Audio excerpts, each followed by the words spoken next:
കുറ്റകരമായ രീതിയിൽ വാഹനമോടിച്ചുണ്ടാകുന്ന അപകടത്തിൽ മരിച്ച ഡ്രൈവറുടെ കുടുംബത്തിന് നഷ്ടപരിഹാരം നൽകാൻ ഇൻഷുറൻസ് കമ്പനികൾക്ക് ബാധ്യതയില്ലെന്ന് ആവർത്തിച്ച് സുപ്രീംകോടതി. അതിസാഹസികത കൊണ്ടുണ്ടാകുന്ന വാഹനാപകട മരണങ്ങൾക്ക് നഷ്ടപരിഹാരമുണ്ടാകില്ലെന്നും സുപ്രീംകോടതി അറിയിച്ചു. അശ്രദ്ധവും അപകടകരവുമായ രീതിയിലുള്ള വാഹനമോടിക്കൽ, വാഹനം കൊണ്ടുള്ള അഭ്യാസ പ്രകടനം എന്നിവയ്ക്കിടെ മരിച്ചാൽ നഷ്ടപരിഹാരത്തിന് അർഹതയുണ്ടാവില്ലെന്ന് ജസ്റ്റിസ് PS നരസിംഹ അധ്യക്ഷനായ ബെഞ്ച് വ്യക്തമാക്കി. നഷ്ടപരിഹാരം തേടിയുള്ള ഹർജി തള്ളിയ കർണാടക ഹൈക്കോടതിയുടെ വിധി ശരിവെച്ചാണ് സുപ്രീംകോടതിയുടെ നിരീക്ഷണം.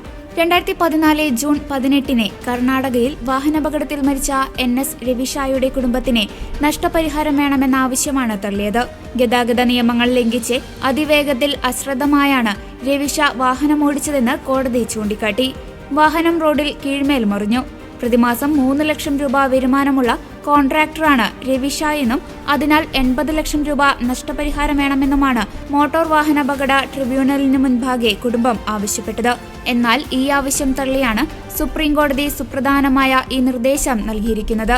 വാഹനം ഓടിച്ചയാൾ വരുത്തിവെച്ച അപകടത്തിന്റെ പേരിൽ നഷ്ടപരിഹാരം ആവശ്യപ്പെടാൻ മരണപ്പെട്ടയാളുടെ ഭാര്യയ്ക്കും മാതാപിതാക്കൾക്കും അർഹതയില്ലെന്ന് സുപ്രീംകോടതി അറിയിച്ചു. വാഹനമോടിച്ചിരുന്ന ആളുടെ ഭാഗത്തു നിന്നുണ്ടായ കുഴപ്പമല്ലാതെ മറ്റൊരു കാരണങ്ങളും ഈ അപകടത്തിൽ കാണാൻ സാധിക്കില്ലെന്നും സുപ്രീംകോടതി വിലയിരുത്തി. ടയർ പൊട്ടിത്തെറിച്ചാണ് വാഹനം മറിഞ്ഞതെന്നായിരുന്നു കുടുംബം ഉന്നയിച്ചിരുന്ന വാദം.